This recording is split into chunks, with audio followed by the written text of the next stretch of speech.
टेक्नोराइज में आप सभी का एक बार फिर से स्वागत है दोस्तों आज हम LWR चैप्टर का para number 344 maintenance of LWR CWR इसके बारे में जरा समझने की कोशिश करेंगे कि ये जो है मेंटेनेंस हमारे LWR में या CWR में किस तरीके से किया जाता है। तो एक बार हम लोग जरा गो थ्रू करेंगे।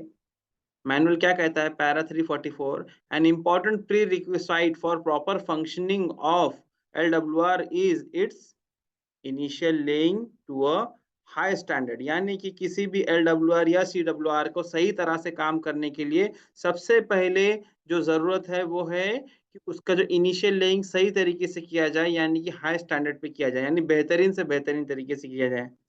और उसके बाद में ले तो कर दिया, इसके बाद its subsequent maintenance by trained personal. LWR का मेंटेनेंस कौन करे बाद में? इनिशियल लेइंग के बाद में it should be done by trained person, यानी जो लोग जो है वेल ट्रेन्ड है LWR में काम करने के लिए। पोजेसिंग वैलिड कॉम्पिटेंसी सर्टिफिकेट, यानी कि जो लोग LWR में काम करें उनके पास वैलिड कॉम्पिटेंसी सर्टिफिकेट हो। और कौन कौन सा काम कौन कर सकते हैं उसके लिए level of authorisation not lower than what is laid down in annexure. अभी यहाँ पर दो एनेक्स्चर है, इसके ऊपर मैं ज्यादा तो बात नहीं करूंगा, जरा सा मैं आपको दिखाते हुए जरा आगे बढ़ जाता हूँ इन एनेक्स्चर्स में क्या है। पहली बात हो रही है कि maintenance by trained personal having valid competency certificate. तो एनेक्स्चर 14/2 में इसके बारे में दिया है, ये जरा देख लेते हैं।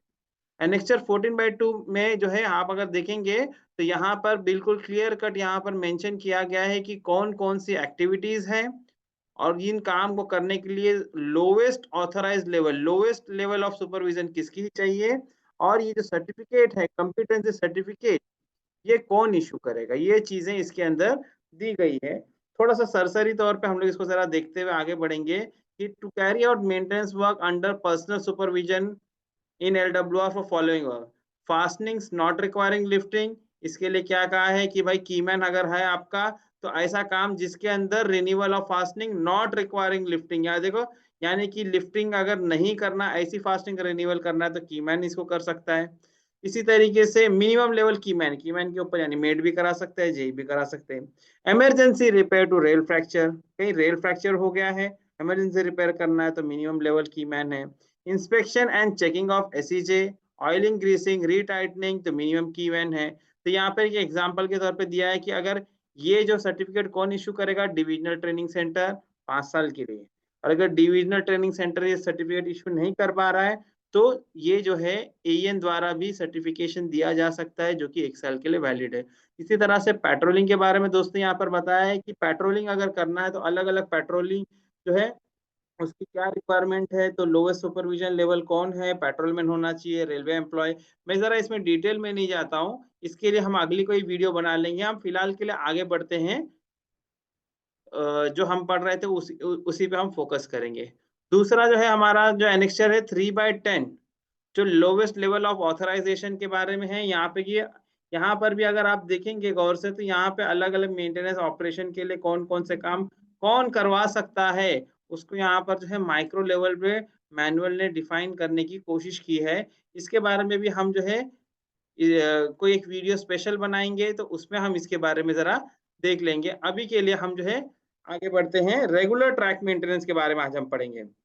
Para 345 regular track maintenance. दोस्तों आपने मेरी पहले की वीडियोस में देखा होगा कि हमारे जो LWR के अंदर जो मेंटेनेंस का काम होता है वो रेल थर्मोमीटर के आधार पर होता है, रेल टेम्परेचर के आधार पर होता है। तो आपने देखा होगा कि जो है उसके अंदर रेगुलर ट्रैक मेंटेनेंस एक्टिविटी जो है उसके लिए क्या लिमिट दी गई थी? TD+10 से लेके TD-30। ये रेगुलर ट्रैक मेंटेनेंस के बारे में मैनुअल ने हमारे कहा था कि इसके बीच में हम जो है रेगुलर ट्रैक मेंटेनेंस का काम कर सकते हैं। तो ये आ गया हमारा TD+10 अपर लिमिट हो गई और नीचे की लिमिट हो गई TD-30।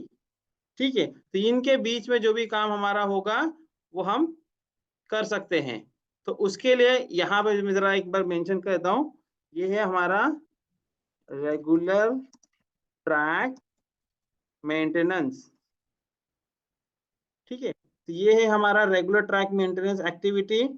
तो इसके अंदर हमारा मैनुअल क्या कहता है, आप जरा इसके बारे में जरा देख लेते हैं कि रेगुलर ट्रैक मेंटेनेंस एक्टिविटी के लिए उन्होंने जो लिमिट दी है, तो इसमें कौन कौन से काम आते हैं। सबसे पहले तो ये जानना जरूरी कि रेगुलर ट्रैक मेंटेनेंस कह तो दिया मैनुअल ने, लेकिन इसके अंदर वर्क कौन कौन से आएंगे, कौन कौन से वर्क रेगुलर ट्रैक मेंटेनेंस में क्वालिफाई होते हैं, किसको हम कहेंगे कि हाँ भाई ये काम जो है रेगुलर ट्रैक मेंटेनेंस का है। इसको जरा हम जानने की कोशिश करेंगे। तो ये हमारा मैनुअल कह रहा है पैरा 345 में, रेगुलर ट्रैक मेंटेनेंस इन एलडब्ल्यूआर इंक्लूड्स फॉलोइंग ऑपरेशंस। कौन कौन से काम है रेगुलर ट्रैक मेंटेनेंस में? तो सबसे पहला कह रहा है टैंपिंग या packing, tamping by machine, packing manually, obvious है। दूसरा लिफ्टिंग के काम, वो रेगुलर ट्रैक मेंटेनेंस का काम है। Third aligning including minor realignment of curve, कुछ अलाइनमेंट में गड़बड़ है माइनर, तो कर्व अगर है तो माइनर रीअलाइनमेंट, या फिर अगर स्ट्रेट लाइन में भी थोड़ा बहुत अलाइनमेंट में गड़बड़ है, माइनर नेचर ऑफ वर्क है, तो रेगुलर ट्रैक मेंटेनेंस में आता है। इसी तरह शैलो स्क्रीनिंग या shoulder screening, renewal of fastenings requiring lifting, renewal of fastenings requiring lifting, ऐसा फास्टनिंग रिन्यूअल जो लिफ्टिंग की जरूरत है जिसके अंदर। इसी तरह से मेंटेनेंस ऑफ एसईजे, ये हमारे कुछ maintenance of regular track maintenance of LWR के अंदर ये कैटेगराइज होते हैं। इसके अलावा दोस्तों एक होता है स्पेशल ट्रैक मेंटेनेंस, वो जो है आपको आगे पैरा नंबर 346 में मिलेगा। हम अभी पढ़ रहे हैं पैरा 345 जो रेगुलर ट्रैक मेंटेनेंस के बारे में बात करता है। तो सर हम इसके ऊपर फोकस करते हैं कि किन किन चीजों के बारे में यहाँ पर बात हुई है। ठीक है, तो हम आगे बढ़ते हैं।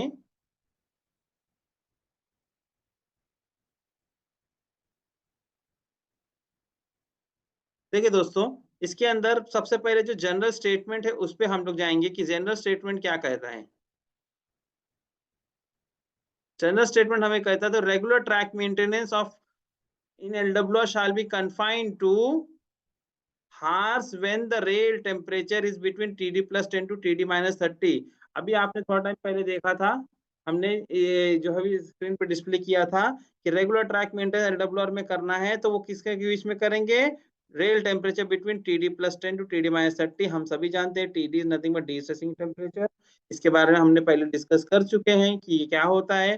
तो well before onset of summer, यानी कि जो रेगुलर ट्रैक मेंटेनेंस का काम है it shall be completed well before onset of summer, यानी गर्मी का मौसम शुरू होने से पहले पहले हम एलडब्ल्यूआर में जो भी रेगुलर ट्रैक मेंटेनेंस का काम है ये काम हमें कर लेना चाहिए। फिर अगला पॉइंट वो क्या कहता है, ये पॉइंट बार बार रिपीट होने वाला दोस्तों, ये जो पॉइंट पैरा 1 का पॉइंट ए और पॉइंट बी, ये देखिए आप अगले पैराग्राफ्स में आप देखेंगे तो ये बार बार रिपीट होने वाला है। तो उसके अंदर ये दोनों चीजें बहुत इंपॉर्टेंट है, TD + 10 टू TD - 30 के बीच में काम करना है गर्मी से पहले।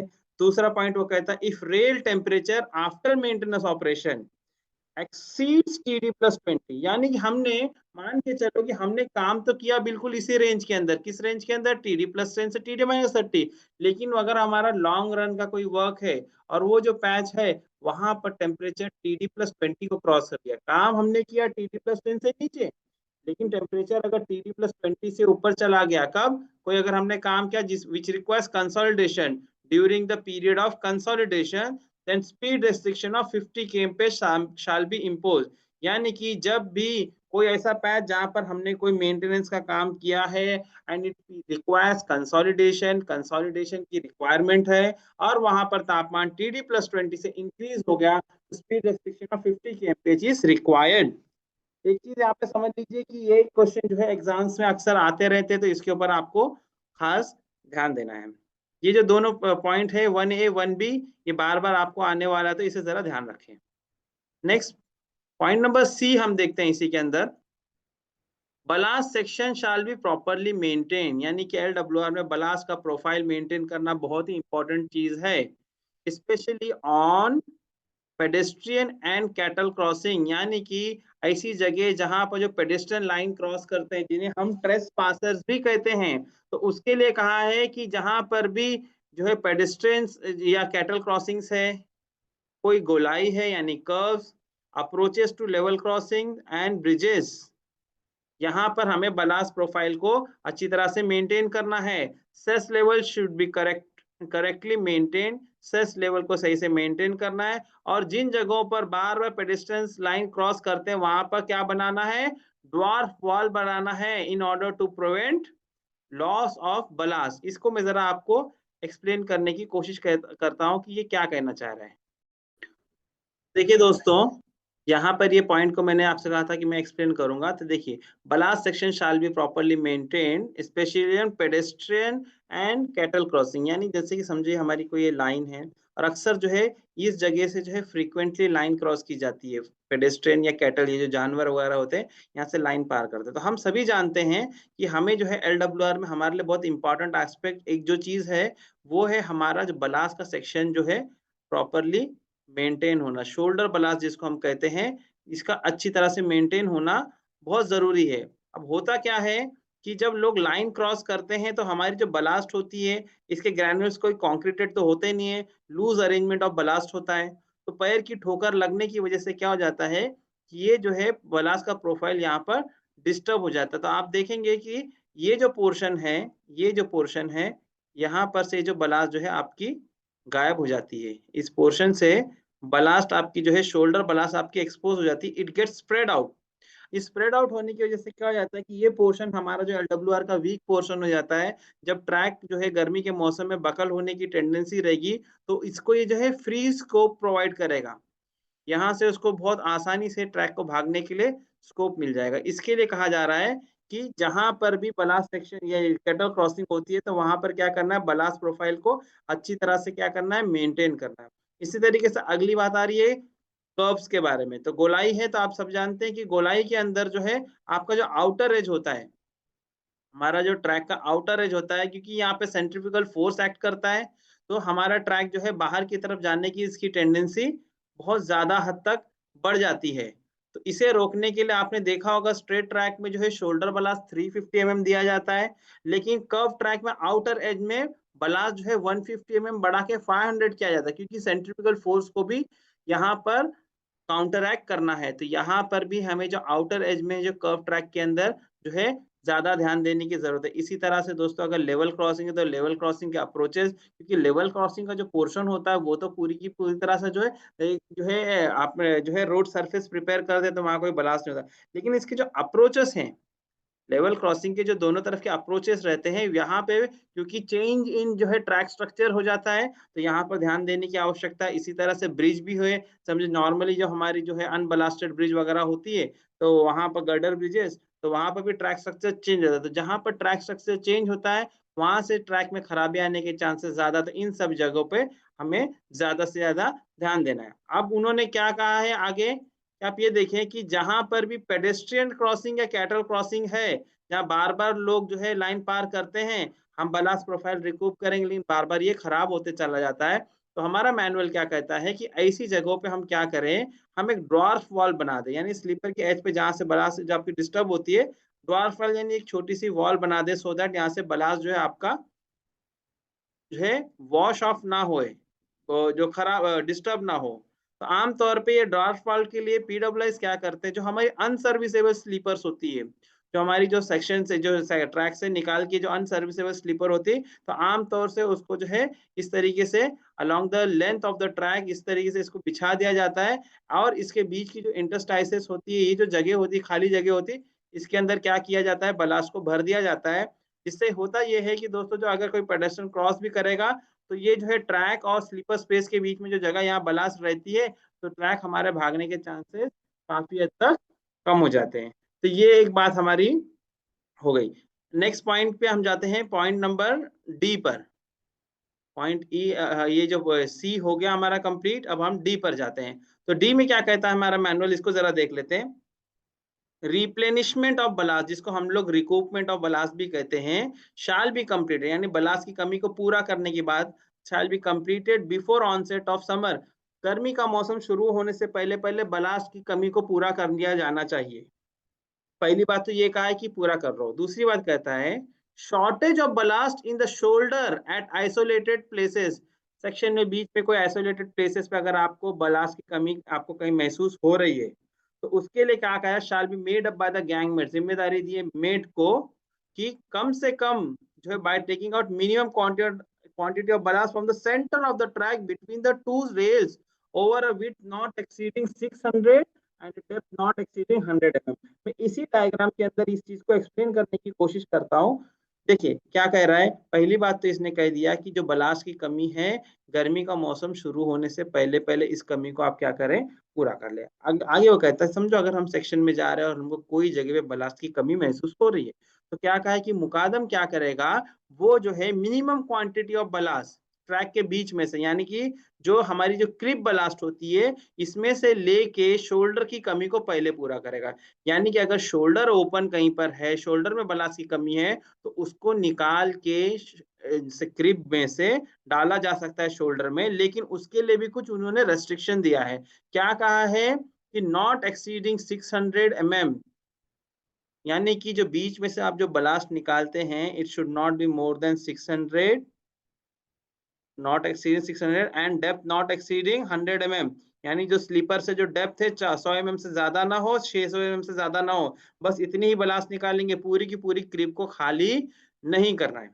ठीक है, और ये जो कमी है ना, इसको भी जो है जल्द से जल्द पूरा भी करना है। यानी जो क्रिब में से जो आपने बलास्ट को यहाँ से आपने निकाला, क्रिब में से आपने बलास्ट को निकाला और आपने शोल्डर में डाल दिया, ठीक है, जरूरत थी, ज्यादा जरूरत था, हमने डाल दिया, ओके, नो इश्यूज।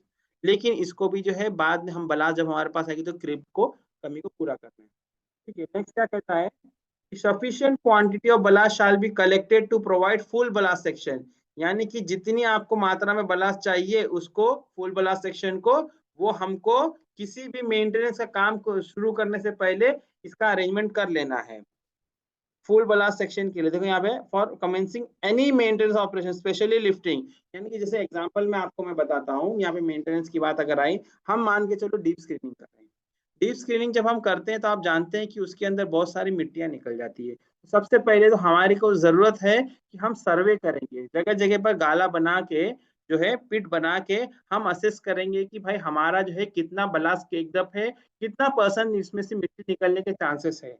उस एनालिसिस के आधार पे उस काम को करने से पहले पहले हमको फ्रेश बलास्ट हमारे ट्रैक में सेस में लाकर डाल देना है, सो दैट जब हम लोग स्क्रीनिंग करेंगे उसमें से मिट्टी निकलेगी, उस कमी को उस बलास्ट से फुल बलास्ट सेक्शन के लिए कमी को पूरा किया जा सके। इसी तरीके से जब हम ट्रैक की लिफ्टिंग करते हैं, जब हम ट्रैक की लिफ्टिंग करते हैं तब भी बलास्ट की कमी होती है, तो हम कितना में हम लिफ्ट करने वाले तो कितना बलास्ट कम होगी, इसको वेल इन एडवांस इस कमी को पूरा करना है, इस बारे में यहाँ पर मैनुअल में कहा जा रहा है। नेक्स्ट क्या कह रहा है, ये बहुत इंपॉर्टेंट चीज है, क्योंकि हम रेगुलर ट्रैक मेंटेनेंस मैनुअली पढ़ रहे हैं, इसके लिए इसे बहुत इंपॉर्टेंट है।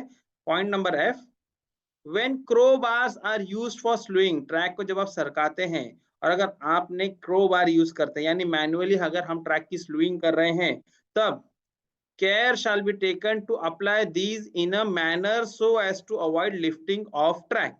इसको जरा समझ लेते हैं, क्या कह रहा है कि अगर हमारा ट्रैक, अगर हम लोग उसको स्लीव कर रहे हैं, स्लीव किसको कहते हैं, ट्रैक को लैटरली सरकाने को, अगर ट्रैक के अलाइनमेंट में कोई गड़बड़ है और उसको अगर हमें ट्रैक को सरकाना पड़े तो उसको हम स्लीविंग बोलते हैं। तो उसके लिए क्या कह रहे हैं कि जब भी हम स्लीविंग करेंगे उस वक्त स्पेशल केयर किया जाए, सो दैट हमारे ट्रैक में क्या ना हो, avoid lifting of track, track को सरकाना है, लैटरली उठाना नहीं है।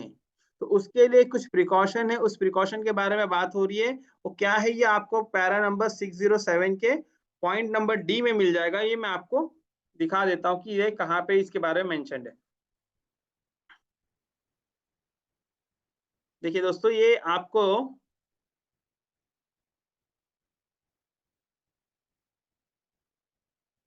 एक मिनट, ये आपको एनेक्स्चर के अंदर जो है आसानी से मिल जाएगा कि the slewing should preferably be done using hydraulic और mechanical jacks और trellis।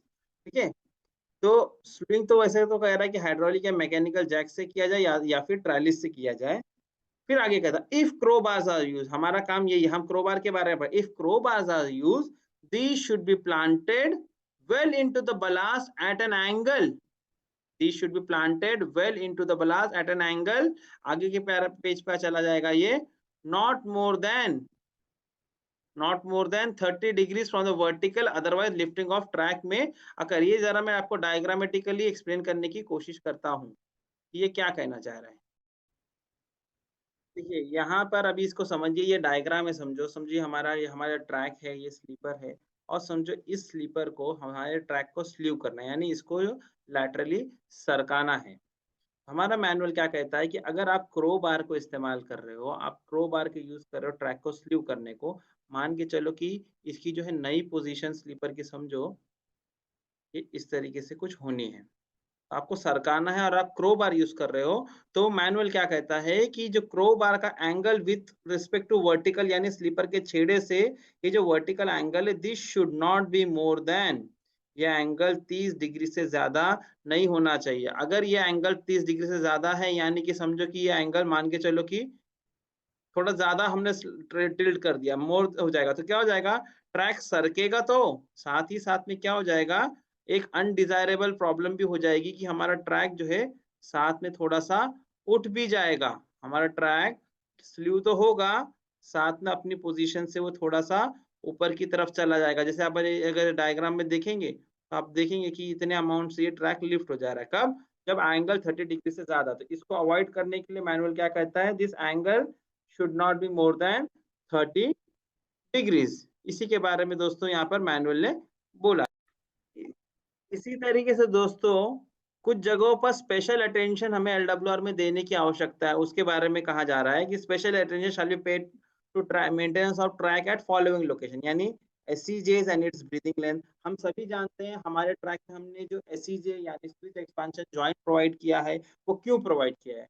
हम सभी जानते हैं कि जो रेलों का फ्री मूवमेंट होना है उसके लिए, तो उसके फंक्शनिंग बहुत ही इंपॉर्टेंट है। अगर हमने एससीजे दिया है रेलों के फ्री एक्सपेंशन कॉन्ट्रैक्शन के लिए, लेकिन हमारी एसईजे अगर मेंटेन नहीं है, it is not serving it's purpose, तो क्या होगा कि अनडिजायरेबल जो है प्रॉपर्टीज हमारे एलडब्ल्यूआर में देखने को मिलेगी और कुछ ना कुछ फेलियर हमें देखने को मिलेगा। इसी तरह से ब्रीदिंग लेंथ, तो एसईजे के आसपास की जो रेल है जिसे हम ब्रीदिंग लेंथ बोलते हैं, यानी कि ये वो रेल है जो टेम्परेचर को सेंसिटिव है, तापमान बढ़ने से बढ़ती है, घटने से घटती है, तो इसका भी मेंटेनेंस बहुत ही ज्यादा जरूरी है। अगर ये बराबर फंक्शन नहीं करेगी तो हमारा एलडब्ल्यूआर में एबनॉर्मल बिहेवियर देखने को मिलेगा। इसी तरीके से अप्रोचेस ऑफ लेवल क्रॉसिंग, मैंने अभी आपको बताया ट्रैक स्ट्रक्चर वहां चेंज हो जाता है।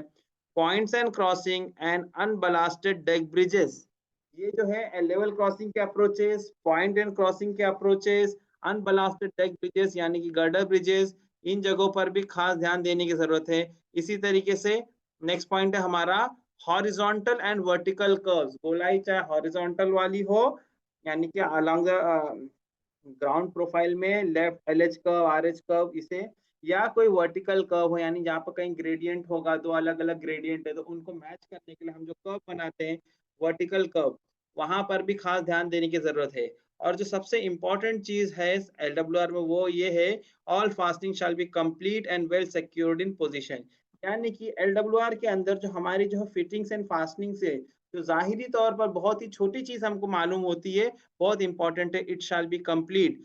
क्योंकि जितनी फिटिंग्स हमारी सही होगी उतना हमें ट्रैक रेजिस्टेंस ज्यादा मिलेगा, जितना ज्यादा ट्रैक रेजिस्टेंस हमें ज्यादा मिलेगा उतना हमारी ब्रीदिंग लेंथ कंट्रोल में रहने वाली है। ट्रैक रेजिस्टेंस कम होगा तो ब्रीदिंग लेंथ बढ़ेगी, ब्रीदिंग लेंथ बढ़ेगी तो अनडिजायरेबल हमको एबनॉर्मल बिहेवियर देखने को मिलेगा और गर्मी के मौसम में बकलिंग होने के चांसेस बहुत ज्यादा हो जाते हैं।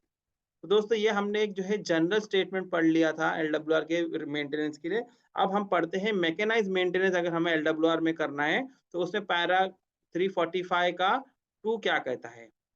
सबसे पहले यहाँ पे बात हो रही है टैंपिंग की। जब भी बात है कहीं पर टैंपिंग लिखा हो तो आप ये समझ जाइए कि मशीन के काम की बात हो रही है। यहाँ आप देख रहे हैं मैकेनाइज मेंटेनेंस, तो tamping in LWR with general lift not exceeding 50 इससे एक चीज एक सवाल तो हमारा ये तैयार हो गया कॉम्पिटिटिव एग्जाम्स के लिए कि एलडब्ल्यूआर में टाइपिंग के लिए जनरल लिफ्ट कितनी होगी, 50 general lift in LWR tamping machine द्वारा इट इज 50 की जनरल लिफ्ट होती है। इंक्लूडिंग करेक्शन और alignment shall be carried out during the period, यानी कि एलडब्ल्यूआर में टैंपिंग कब करेंगे, during the period when prevailing temperature rail temperature जिसको हम जो है क्या कहते हैं TP, TP is nothing but prevailing rail temperature.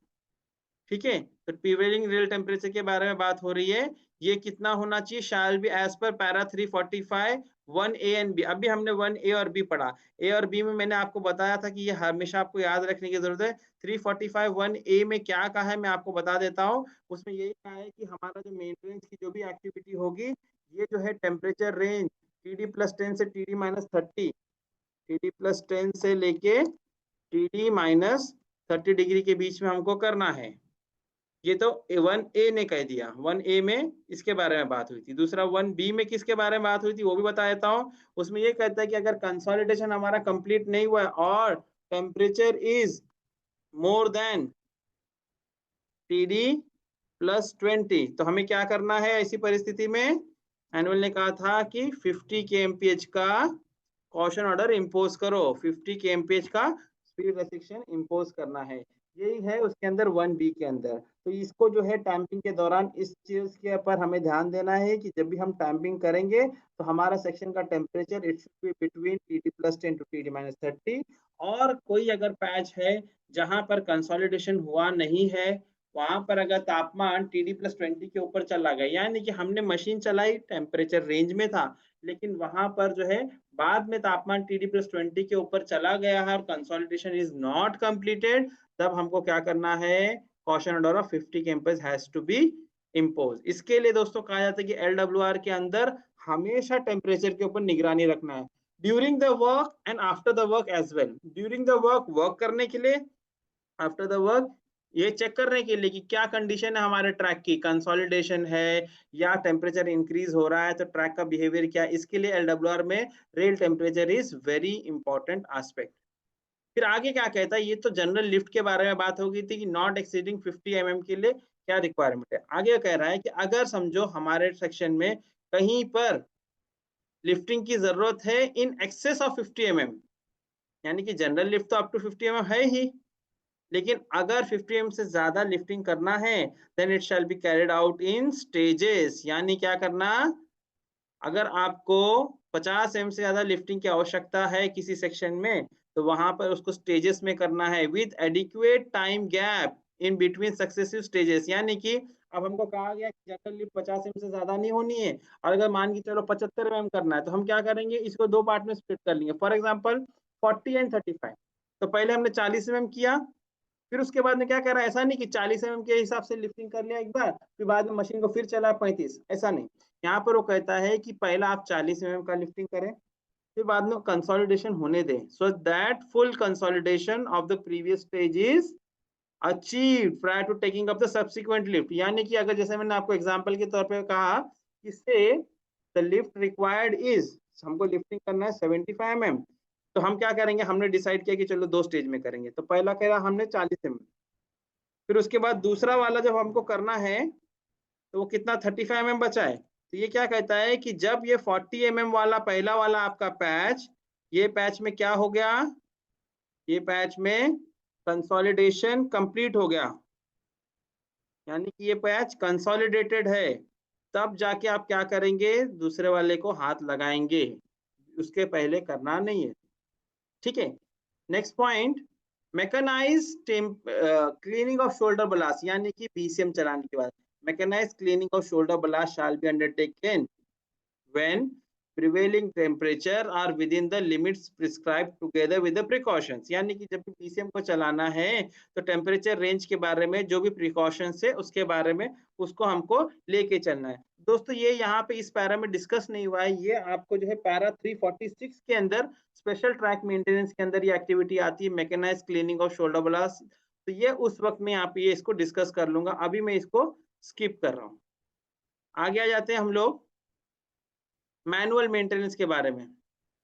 ठीक है, यानी कि हम मैनुअल मेंटेनेंस LWR में कर रहे हैं, अगर कोई पैच में करना है तो एट नो टाइम।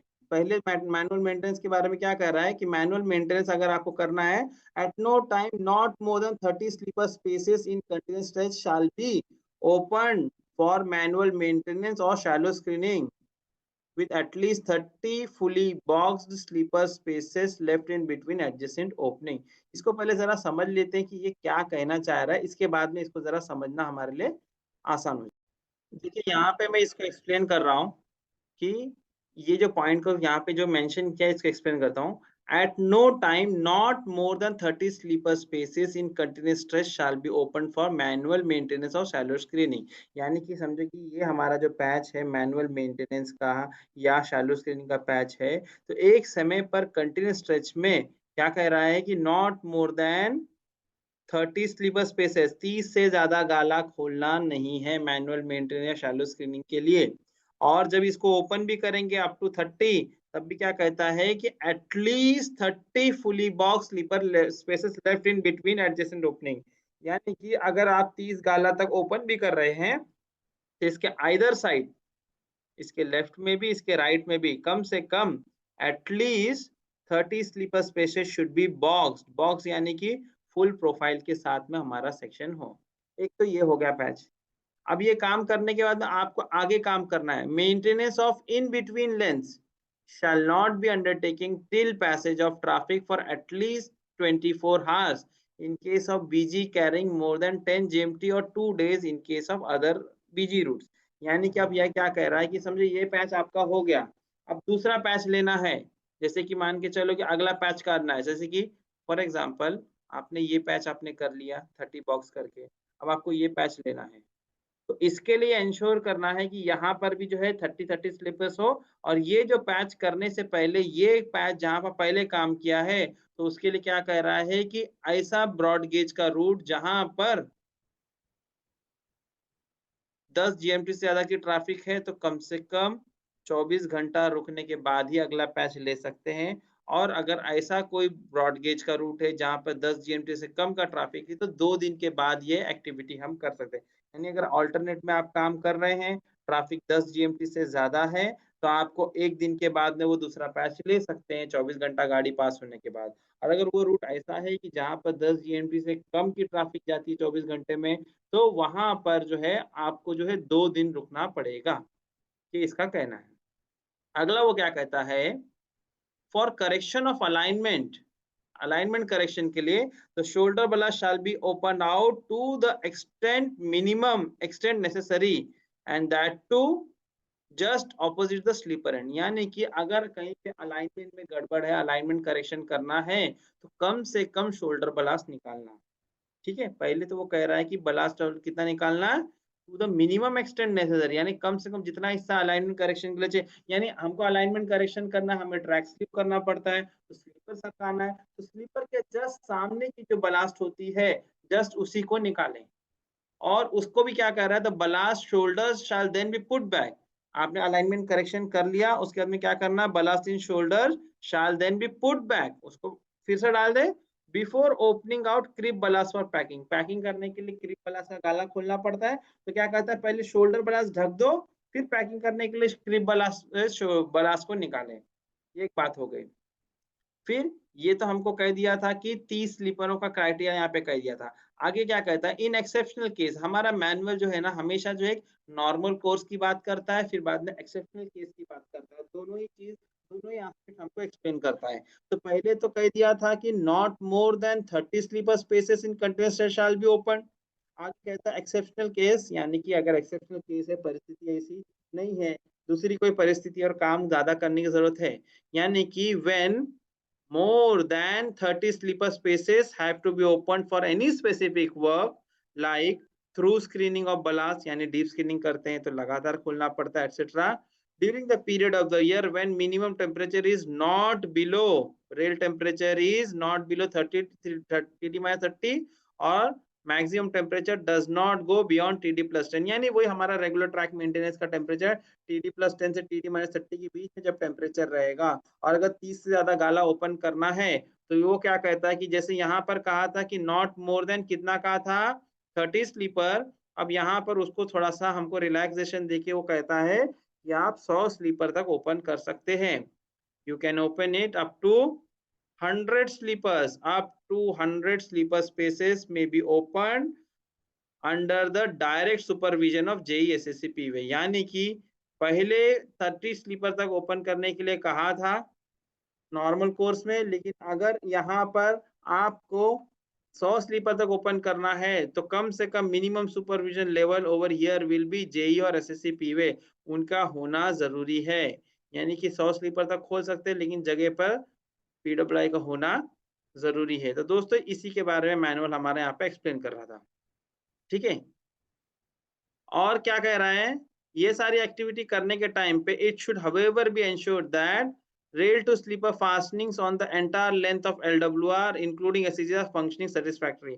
यानी कि हमारे पास फिटिंग्स जो है मिसिंग नहीं होनी चाहिए, 100% फिटिंग होनी चाहिए, and those fitting should be effective in nature. Effective in nature का मतलब ये हुआ कि जो है वो बराबर से काम करती होनी चाहिए। ठीक है, आगे बढ़ते हैं। Casual renewal of sleeper. अब पहले तो मैं आपको ये बता दूं कैजुअल रिन्यूअल ऑफ स्लीपर का मतलब क्या है। कैजुअल रिन्यूअल का मतलब ये है कि जैसे कि हमारे पैच में, आइसोलेटेड पैच में अगर कोई स्लीपर है कहीं खराब हमको देखने को मिलती है, उसके लिए क्या कह रहा है हमारा मैनुअल, एलडब्ल्यूआरएम मेंटेनेंस के लिए क्या कहता है मैनुअल, देखो, not more than one sleeper in 30 consecutive sleepers, not more than one sleeper in 30 consecutive sleeper shall be replace at a time. यानी 30 स्लीपर के बीच में एक स्लीपर से ज्यादा कभी भी बदली करना नहीं है। यानी कि अगर लगातार 30 स्लीपर है, उसके अंदर एक आधी कोई अगर स्लीपर बदली करना, तो एक समय पर आप एक ही स्लीपर को बदली करेंगे एट अ टाइम।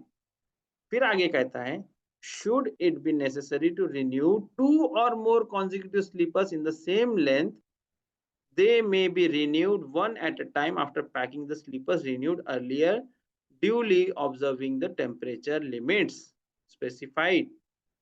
इसको भी मैं एक्सप्लेन करता हूँ। पहले तो वो ये कह रहा है कि समझो हमारा कोई पैच है,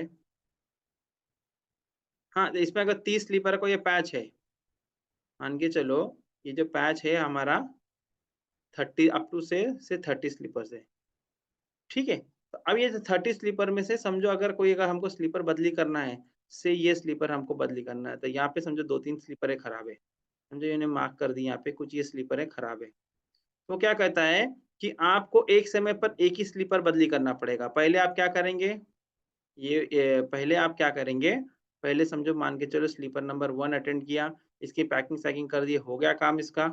फिर अब दूसरी लो, उसके बाद वो हो गया तीसरी लो, फिर वो हो गया तो चौथी लो। इस तरीके से तो ये पहले तो ये कह रहा है। दूसरा आगे क्या कहता है कि ये एक्सेप्शनल केस की वजह से, should it be necessary to renew two or more consecutive sleeper. यानी कि समझो अभी ये दूसरा परिस्थिति ऐसी है कि यहाँ पे मान के चलो कि यहाँ पे लगातार 3-4 स्लीपर है खराब, समझे 4 स्लीपर है, चारों स्लीपर मान के चलो नॉचिंग हो गई और इनको बदली करना जरूरी है।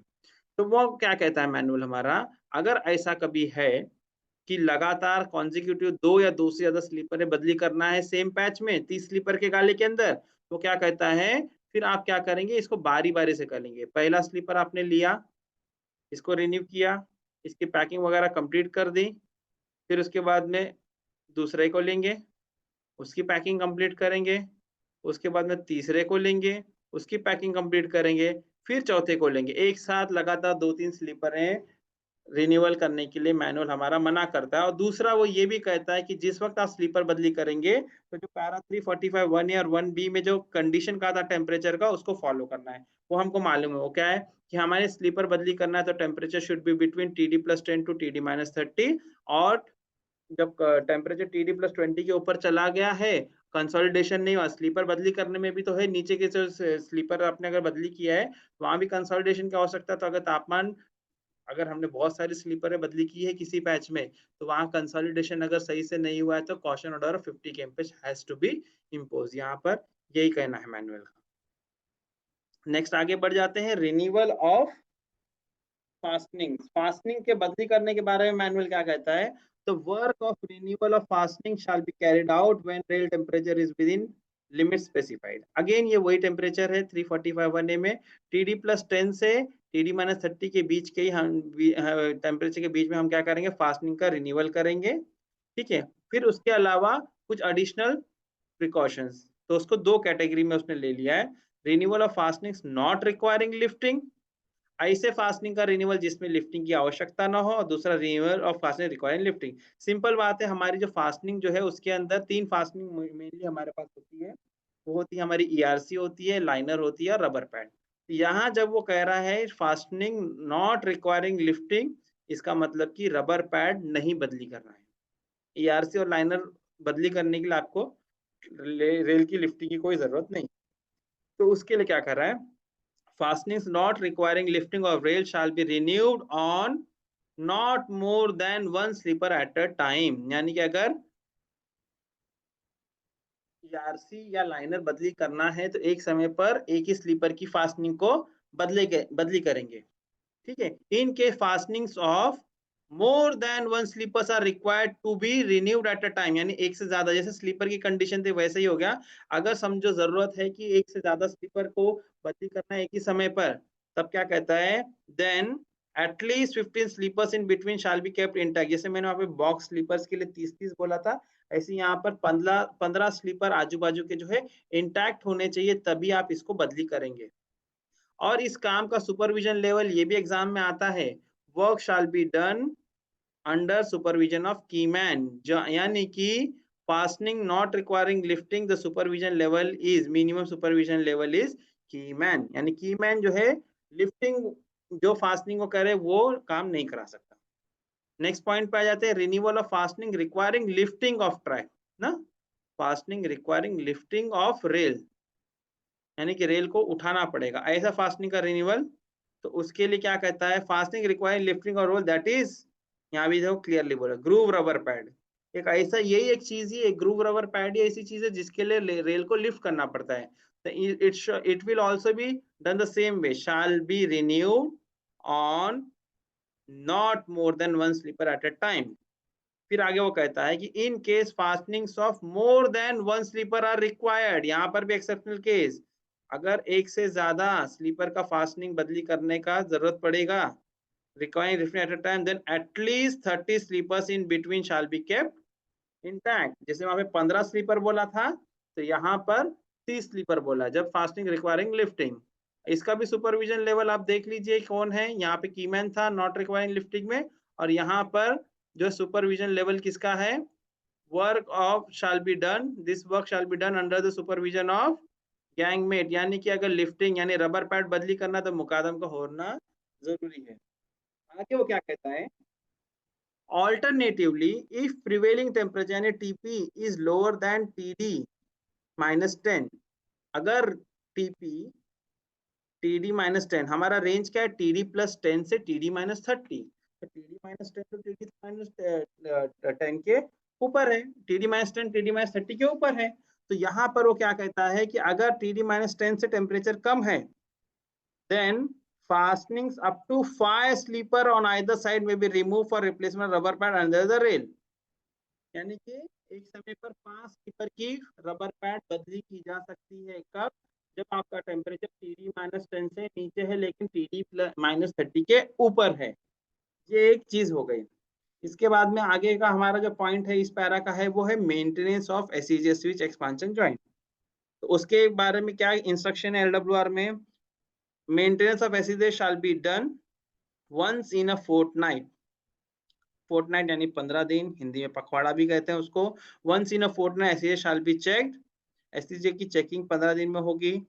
पैकिंग, अलाइनमेंट में कुछ गड़बड़ if necessary, oiling and greasing of tongue and stock rail of SEJ यानी lubrication, tightening of loose fitting shall be done simultaneously, यानी कि 15 दिन में एसईजे को अटेंशन की आवश्यकता है। इसको सिंपल हम अगर बोले तो ये बोले हर 15 दिन में एसईजे का अटेंशन करना चाहिए, जिसमें उसको जो है थरली चेक किया जाए, उसका फंक्शनिंग को, उसकी पैकिंग पे ध्यान दिया जाए, उसका अलाइनमेंट में कोई करेक्शन है उसको रेक्टिफाई किया जाए, ल्यूब्रिकेशन किया जाए, कोई फास्टनिंग लूज हो गई है उसे टाइट किया जाए, ठीक है। और कीमैन से कहा है during his daily patrolling keyman shall keep special watch on the SEJs falling in his beat, यानी कि कीमैन से कहा है कि जब भी वो डेली पेट्रोल करे तो वो क्या करेगा कि इसके एसईजे के ऊपर क्या करेगा, स्पेशल वॉच, उसके बीट में जितने भी एसईजे आती है तो उसके ऊपर खास ध्यान देना है। और लास्ट पॉइंट हमारा एलडब्ल्यूआर का मेंटेनेंस का रेगुलर ट्रैक मेंटेनेंस में है, वो है रिन्यूअल ऑफ डिफेक्टिव रेल या डिफेल्ट, यानी कि रेल फ्रैक्चर या वेल फ्रैक्चर। तो दोस्तों मैंने ऑलरेडी इसको मैंने कवर कर दिया है रेल फ्रैक्चर से रिलेटेड वीडियो में, तो उसको हम यहाँ पर अभी डिस्कस नहीं करेंगे। आप सभी का बहुत बहुत धन्यवाद कि आपने वीडियो को पूरी तरह देखा।